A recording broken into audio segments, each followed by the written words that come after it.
Good morning to all of you. Study beach में आपका स्वागत है। मैं आपका छोटा भाई राम। आज हम लोग सिंपल इंटरेस्ट के बारे में पढ़ने वाले हैं, मतलब साधारण ब्याज। तो देखिए, सबसे पहले साधारण ब्याज किसको कहेंगे? जब ब्याज केवल मूलधन पर निश्चित समय के लिए एक ही दर पर लगाया जाता है तब उसे साधारण ब्याज कहते हैं। देखिए यहाँ पे जो है, मतलब निश्चित समय के लिए एक ही दर पर लगाया जाता तब साधारण ब्याज कहलाएगा। तो यहाँ पर जो है दर को फिक्स रखना होता। कभी कभी बैंक में देखते होंगे कि बैंक में इस तरह से रहता है ऑफ़र कि इस बार से 5% लगेगा और अगले वर्ष आपका 10% लगेगा। तो वहाँ पर साधारण ब्याज वह नहीं कहलाएगा।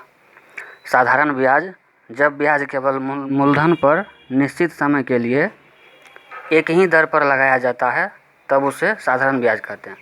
और यहाँ जो है साधारण ब्याज में केवल मूलधन पर ही ब्याज लगता, और जब चक्रवृद्धि ब्याज पढ़ेंगे तो वहाँ पर ब्याज का भी ब्याज लगता, जिससे रुपया बहुत तीव्र से बढ़ता रहता। अब सिंपल इंटरेस्ट में कुछ छोटा छोटा टर्म है, उसको समझते हैं। देखिए, मूलधन को प्रिंसिपल कहेंगे, इसको पी से सूचित किया जाता है। मिश्रधन को अमाउंट ए से, दर को रेट या एट द रेट, ये कंप्यूटर का कोडिंग भाषा है, और इसको आर से सूचित किया जाता है। समय टाइम यानी टी, और साधारण ब्याज को सिंपल इंटरेस्ट या एसआई कहेंगे।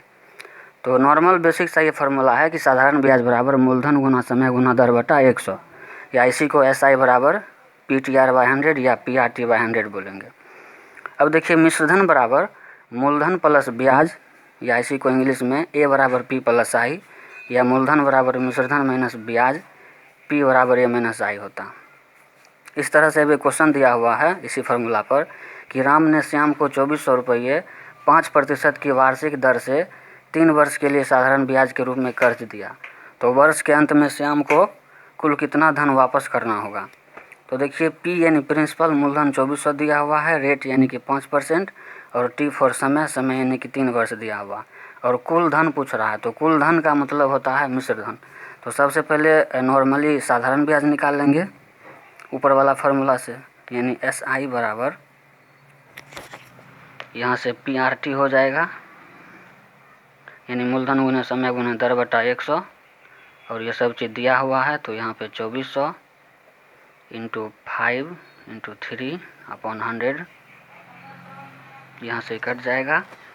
उसके बाद आपका 24 और 15 गुना कर दीजिए, ये सिंपल इंटरेस्ट हुआ।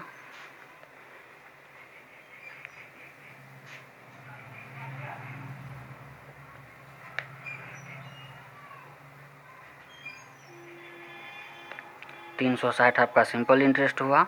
अब मिश्रधन पूछ रहा, तो मिश्रधन यानी कि अमाउंट पूछ रहा। अमाउंट बराबर आपका फार्मूला ऊपर में दिया हुआ, P+I, P फॉर प्रिंसिपल। तो प्रिंसिपल देखिए 2400 मूलधन, और ब्याज अपना इधर 360 आया, ये दोनों को जोड़ दीजिए।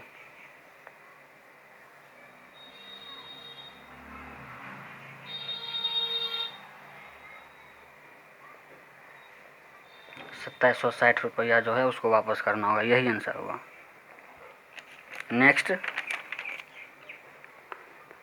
नेक्स्ट अगला कंसेप्ट है कि SI के केस में प्रत्येक वर्ष मूलधन पर ही ब्याज मिलता, जिसके कारण प्रत्येक वर्ष का ब्याज समान होता। SI मतलब साधारण ब्याज वाला केस जब रहेगा तो उसमें प्रत्येक वर्ष केवल मूलधन पर ही ब्याज मिलता, इसीलिए प्रत्येक वर्ष का ब्याज समान रहेगा। और फार्मूला होता है कि परसेंटेज SI बराबर RT%, यानी परसेंटेज SI को आप ब्याज प्रतिशत कहिए या प्रतिशत ब्याज कहिए। अब प्रतिशत ब्याज को रेट से भाग देंगे तो समय मिल जाएगा। अब प्रतिशत ब्याज को फिर टाइम से भाग देंगे तो रेट मिल जाएगा। यानी देखिए, परसेंटेज ब्याज या परसेंटेज SI में RT दोनों है गुणनफल में, तो जब हम रेट से भाग देंगे तो टाइम मिलेगा, और परसेंटेज ब्याज या परसेंटेज SI में आप अगर टाइम से भाग दीजिएगा तो रेट मिल जाएगा। इस तरह से क्वेश्चन है कि यदि 1000 रुपये को साधारण ब्याज की वार्षिक दर पर 3 वर्षों के लिए लगाया जाता है तो ब्याज 240 रुपया मिलता है, तब प्रतिशत ब्याज और दर ज्ञात कीजिए। यहाँ देखिए, नॉर्मली डायरेक्ट ब्याज नहीं पूछ रहा, प्रतिशत ब्याज पूछ रहा, और दर ज्ञात कीजिए। तो परसेंटेज वाला ब्याज मतलब परसेंटेज SI, तो यहाँ क्या हो जाएगा, परसेंटेज SI कैसे निकालेंगे, तो देखिए ब्याज कितना मिल रहा है 240, तो 240 और कितना पर मिल रहा है, तो 1000 मूलधन पर, यानी 240 ब्याज किसका है, तो 1000 मूलधन का है, तो 1000 नीचे आएगा। कहे कि का वाला जो भी चीज़ होता है वो नीचे आता है, हम आपको पिछले प्रतिशत वाला वीडियो में बताए थे और उसमें होल वैल्यू को भी अच्छा से समझाए थे, आप उस वीडियो को फिर से देख लीजिए। तो यहाँ से कट गया और 24% आपका परसेंटेज SI आ गया। अब देखिए ये जो मेरा परसेंटेज SI 24% आ गया, अब फिर हमको यहाँ प्रश्न में दर भी निकालने के लिए कह रहा है। तो अभी जस्ट ऊपर बताए थे कि परसेंटेज ब्याज में समय से भाग दे देंगे तो हमको दर मिल जाएगा। तो देखिए 24% है, 24% में हम यहाँ पे 3 से भाग दे देंगे, समय 3 साल दिया हुआ है, 3 वर्ष, तो हमको 8% मिल जाएगा, यानी कि रेट कितना हुआ, रेट 8% हो जाएगा, यही आंसर हुआ। अब देखिए ये बहुत ही अच्छा क्वेश्चन है। कोई धन साधारण ब्याज की दर से 2 वर्ष में 500 तथा 4 वर्ष में 900 रुपया हो जाता तो वह धन होगा। तो देखिए दिया हुआ है कि 2 वर्ष में 500 और 4 वर्ष में 900, तो देखिए यहाँ पे डिफरेंस कितना का, डिफरेंस यहाँ पे देखिए 2 वर्ष है, डिफरेंस यहाँ पे निकालिए और यहाँ पे डिफरेंस क्या होगा 400, यानी ये यहाँ देखिए ये भी अमाउंट दिया हुआ है और ये भी अमाउंट दिया हुआ, तो इन दोनों का अंतर जो हमको मिलेगा वो हमको मिलेगा क्या चीज़, SI मिल जाएगा, यानी सिंपल इंटरेस्ट। तो देखिए 2 साल का जो निकला है हमको ब्याज कितना 400, और साधारण ब्याज में प्रत्येक साल का ब्याज बराबर होता। जब 2 साल का ब्याज 400 है तो 1 साल का ब्याज कितना होगा, 1 साल का ब्याज 200 हो जाएगा। और देखिए 2 साल में हमको अमाउंट यहाँ पे 500 और 2 साल में हमको अभी क्या निकला ब्याज 400, तो अमाउंट में से प्रिंसिपल घटा दीजिए, 100 ब्याज हो जाएगा। यही आपका ब्याज हुआ या यही आपका SI हुआ आंसर। तो ए नंबर ऑप्शन इसका। अगला कंसेप्ट है चेंज इन परसेंटेज बराबर चेंज इन अमाउंट। परसेंटेज में जो परिवर्तन होगा वही परिवर्तन बराबर कर देंगे रुपया वाला परिवर्तन में। जैसे देखिए क्वेश्चन दिया हुआ है और इसमें एक चीज़ और याद रखना है कि मूलधन को हमेशा 100% में माना जाएगा जहाँ जहाँ मानने का आवश्यकता पड़ेगा, या भिन्न के रूप में 1 से उसको निरूपित डिनोट कर देंगे। 1 का मतलब पूर्णतः 100% होता है और वह मूलधन माना जाएगा जहाँ जहाँ मानने का आवश्यकता पड़ेगा। अब देखिए क्वेश्चन है कि 10% वार्षिक ब्याज की दर से 4 वर्षों का और तथा 5% के दर से 2 वर्षों का साधारण ब्याज का योग 1000 है, तो मूलधन ज्ञात कीजिए। तो देखिए सबसे पहले ये परसेंटेज SI बराबर 80% होता है, पीछे पढ़े हैं अभी। और पहले देखिए रेट हमको 10% दिया हुआ है और टाइम 4% दिया हुआ है, तो परसेंटेज RT निकालिए या परसेंटेज SI निकालिए, तो 10 और 4 को गुना कीजिए 40%। फिर रेट हमको 5% और समय 2 वर्ष दिया हुआ है, तो इसका परसेंटेज SI निकालेंगे तो 10% हो जाएगा। अब देखिए चेंज इन परसेंट बराबर चेंज इन अमाउंट, तो देखिए यहाँ पर ये 40% और ये 10%, कहता है कि मिलकर योग देखिए दिया हुआ 1000, तो इन दोनों को हम जोड़ देंगे तो ये भी परिवर्तन ही हुआ एक तरह से, और जब इसका जोड़ेंगे परिवर्तन हुआ तो कितना मिला 1000 योग मिल रहा, तो यानी कि यहाँ पे 50% बराबर 1000 है। तो हमको मूलधन पूछ रहा है, तो मूलधन मतलब 100%, तो 100% बराबर क्या होगा 1000 बटा 50 इंटू 100, 50 गुना 100 और ये आपका 2000 हो जाएगा। तो यहाँ से हम आंसर क्या हो जाएगा 2000 रुपया, यानी कि 2000 रुपया मूलधन है यहाँ पे।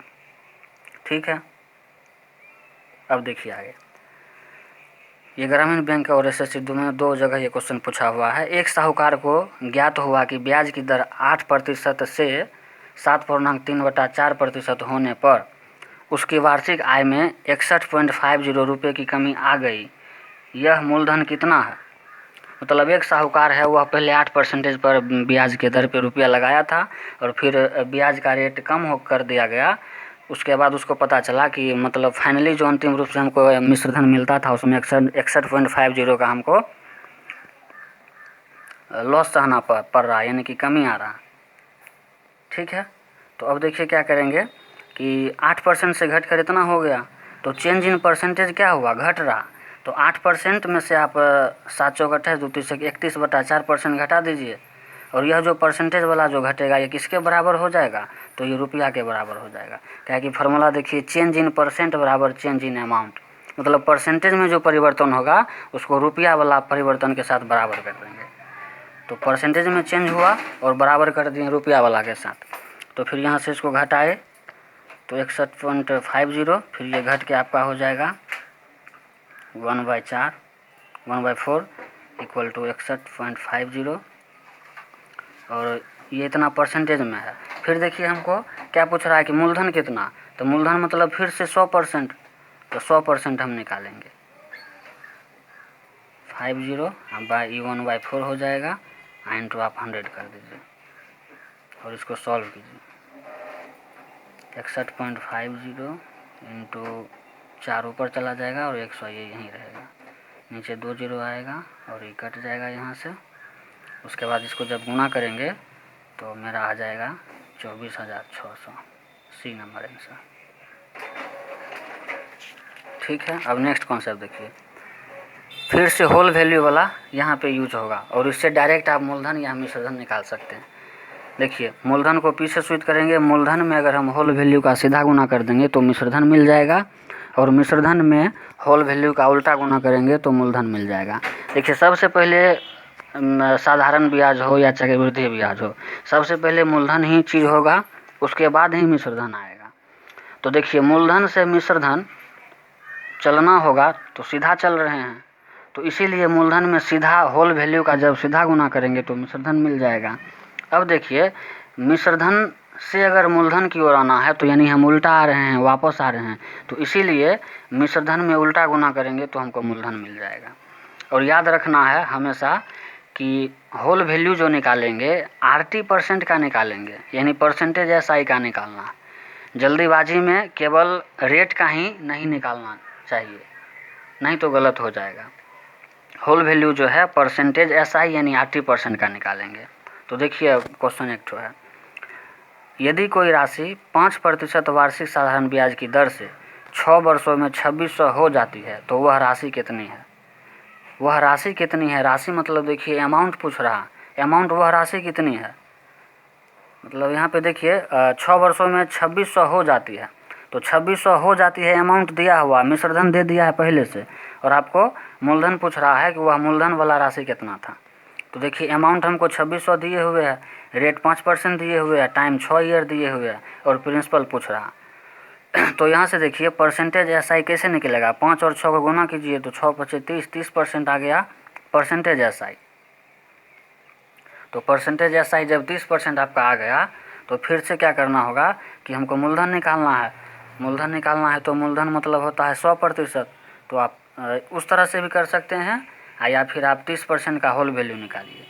तो जब आप 30% का होल वैल्यू निकालिएगा तो यहाँ से हो जाएगा 13/10, 13/10 हुआ, प्लस करना होता। और यहाँ पे देखिए मेरा अमाउंट दिए हुए है 2600, यानी कि मिश्रधन दिए हुए है 2600, और मिश्रधन में ये होल वैल्यू का उल्टा गुना कर देंगे, यानी 13/10 है और गुना करेंगे 10/13 से, तो 13 दूना 26, और यहाँ से आपका आ जाएगा 2000, यानी कि मूलधन जो था प्रिंसिपल 2000 रुपया। फिर अगला क्वेश्चन है कि यदि 5000 रुपये का 10% वार्षिक ब्याज की दर से 4 साल के लिए दिया जाता तो कुल मिश्रधन बताइए। यहाँ पे देखिए मूलधन दिया हुआ है और मिश्रधन पूछ रहा, तो फिर से हमको 80% निकालना होगा। तो 80% यानी कि देखिए 80% कैसे निकालेंगे, तो यहाँ पे समय और रेट का गुना कर देंगे, तो 10 और 4 गुना कीजिएगा तो 40%, यानी कि 80% 40% हुआ, और 40% का होल वैल्यू निकालिए 7/5, और 7/5 आया, और हमसे मिश्रधन पूछ रहा है, अमाउंट पूछ रहा। तो मिश्रधन जब पूछ रहा है तो आप ये 5000 मूलधन में होल वैल्यू का सीधा गुना कीजिए 7/5, यहाँ से ही कटेगा, और अमाउंट कितना आ जाएगा 7000। अब आगे देखिए फिर संयोजन वाला कंसेप्ट एक तो देख लीजिए, यहाँ से बहुत ज़्यादा क्वेश्चन पूछता है, और विद्यार्थी लोग कन्फ्यूजन में भी बहुत ज़्यादा रहते हैं, और इस टाइप के प्रश्न को छोड़कर भी भाग जाते हैं आगे। देखिए नेक्स्ट, जब संयोजन दिया हुआ रहेगा 6 माही, तिमाही, 4 माही, तो क्या करना है, सबसे पहले छमाही रहेगा तो रेट में 2 से भाग देंगे और टाइम में 2 से गुना कर देंगे। तिमाही रहेगा तो 4 से भाग देंगे और 4 से गुना करेंगे। 4 माही रहेगा तो रेट में 3 से भाग देंगे और टाइम यानी कि समय में 3 से गुना करेंगे। तो देखिए ये आता है कहाँ से, सबसे पहले तो देखिए करना क्या है आपको कि संयोजन को 12 में भाग दे दीजिए। जैसे छमाही पूछेगा तो छमाही जब पूछेगा तो यानी कि 6 और 12 में 6 से भाग दे दीजिए तो 2 आएगा। अब इसी 2 से आप रेट में 2 से भाग दे दीजिए और टाइम में 2 से गुना कर दीजिए। जैसे तिमाही दिया हुआ तो तिमाही मतलब 3 और 12 में 3 से भाग दीजिए तो 4। तो इसी प्रकार आप 4 से इसमें भाग कर दीजिए रेट में, यानी कि दर में 4 से भाग कीजिए और समय में 4 से गुना कीजिए।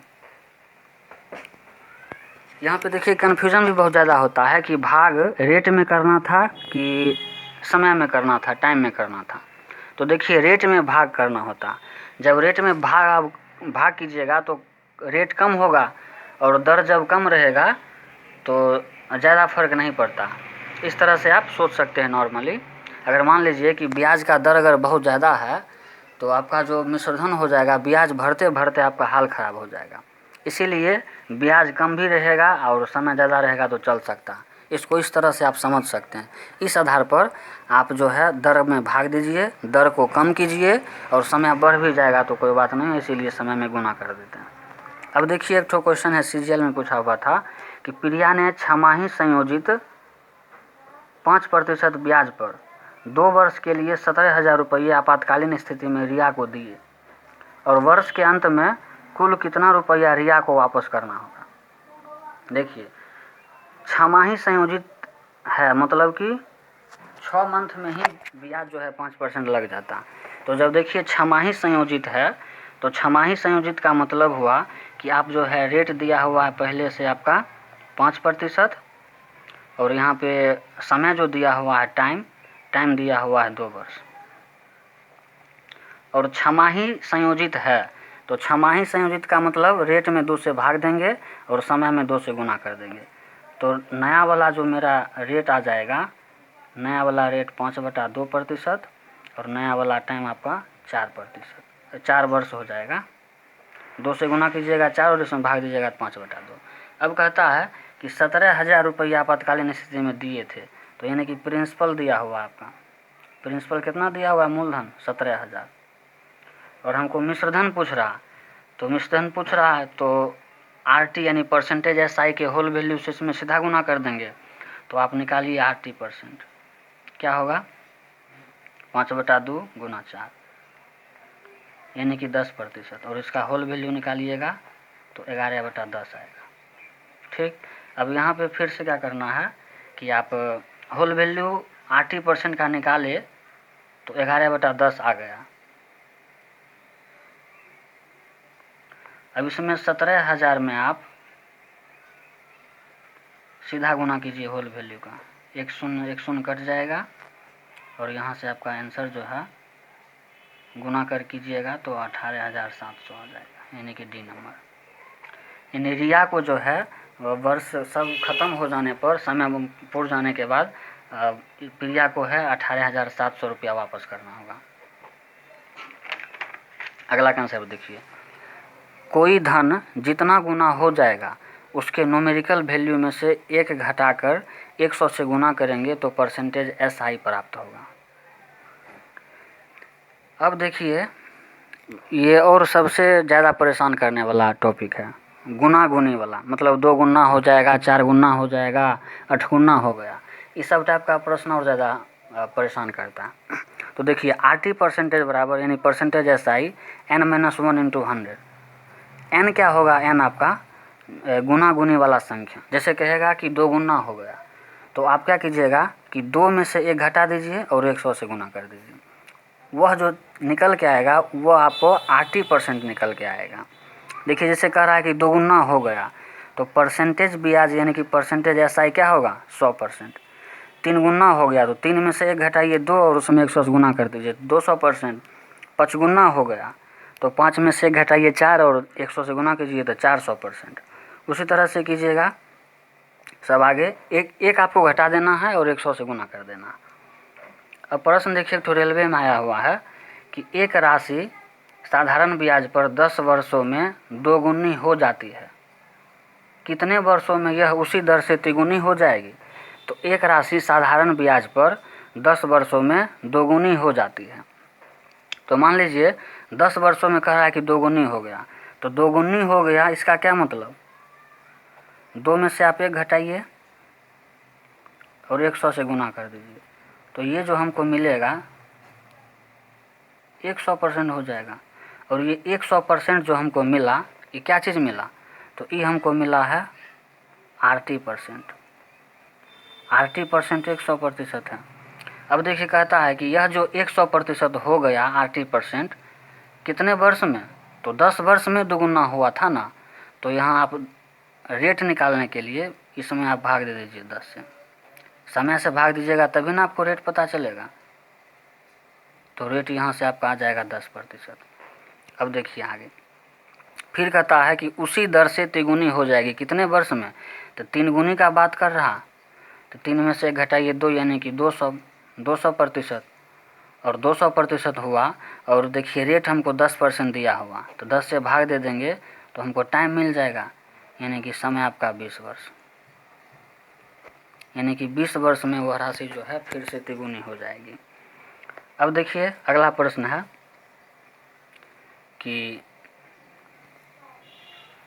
कोई निश्चित धन 20% के वार्षिक साधारण ब्याज की दर से कितने वर्ष में दोगुनी हो जाएगी? तो इसको सॉल्व करने के लिए आप डायरेक्ट मौखिक भी कर सकते हैं। कैसे? तो देखिए, और एक क्वेश्चन है कि कोई राशि 15% के साधारण ब्याज पर कितने वर्षों में 4 गुनी हो जाएगी? तो देखिए 4 गुनी कितने वर्षों में हो जाएगा? 4 गुनी कह रहा, तो 4 गुनी का मतलब क्या हुआ? 4 में से 1 घटाइए 3 और 100 से गुना कीजिए, यानी कि 300%। और यह जो 300% आया ये क्या है? ये हमको RT% है, इसमें R और T दोनों है। और देखिए हमको रेट दिया हुआ है 15%, तो रेट आप 15 से भाग दे दीजिए, 20 निकल के आया, यानी कि 20 जो आया हमको वर्ष, 20 वर्ष, यानी कि टाइम जो आपका आ गया वो कितना? 20 वर्ष। यही आपका आंसर हो जाएगा। अब देखिए उसी तरह से कोई निश्चित धन 20% के वार्षिक साधारण ब्याज की दर से कितने वर्षों में दोगुनी हो जाएगी? ऊपर में लिखा हुआ था कि बिना पेन टच किए हुए आंसर जानिए। तो देखिए एकदम आप इसको मौखिक रूप से यूं ही बना दीजिएगा। कह रहा है कि 20% के वार्षिक साधारण ब्याज की दर से कितनों वर्ष में दोगुनी हो जाएगी? दोगुनी हो जाएगी मतलब 2 में से आप 1 घटाइए, 100% ही हो गया। और 100% हो गया और इसमें R और T दोनों है, और यहाँ रेट आप 20 दिया हुआ है, तो 20 से इसमें भाग दीजिए, 100 में 20 से भाग दीजिएगा तो 5 आ जाएगा, यानी कि समय हमको 5 वर्ष आ जाएगा। तो 5 वर्ष आप डायरेक्ट सी नंबर टिक लगा सकते हैं, मौखिक रूप से ही हो जाएगा। ऐसे आप इसको सॉल्व करके इसका आंसर निकाल के आप कमेंट बॉक्स में दीजिए, ठीक है। और स्टडी बीच में आप लोग का स्वागत है। और आज का थॉट देख लीजिए, एक अच्छा सा थॉट है, मंजिल कितनी भी दूर क्यों ना हो पर हिम्मत नहीं हारनी चाहिए, क्योंकि पहाड़ों से निकली नदी कभी किसी से समुद्र का रास्ता नहीं पूछा। यानी जब नदी पहाड़ से निकलता है और उसको अंतिम उद्देश्य उसका रहता है कि समुद्र में मिलना, तो वह दिन रात चलती रहती है कि कभी किसी से रास्ता नहीं पूछती है। उसी तरह से हम लोग को अपने मंजिल की ओर लगे हुए रहना चाहिए जब तक कि सफलता ना मिल जाए। और इसी तरह से आप स्टडी बीच के साथ जुड़े रहिए और मैथ को मौखिक रूप से हल कीजिए। कंसेप्ट जानने के साथ साथ मैथ को मौखिक रूप से भी हल करना जानिए बिना पेन टच किए हुए। Thank you so much for watching my video. Study beach में आपका स्वागत है। लाइक शेयर एंड सब्सक्राइब कर दीजिए। Thank you.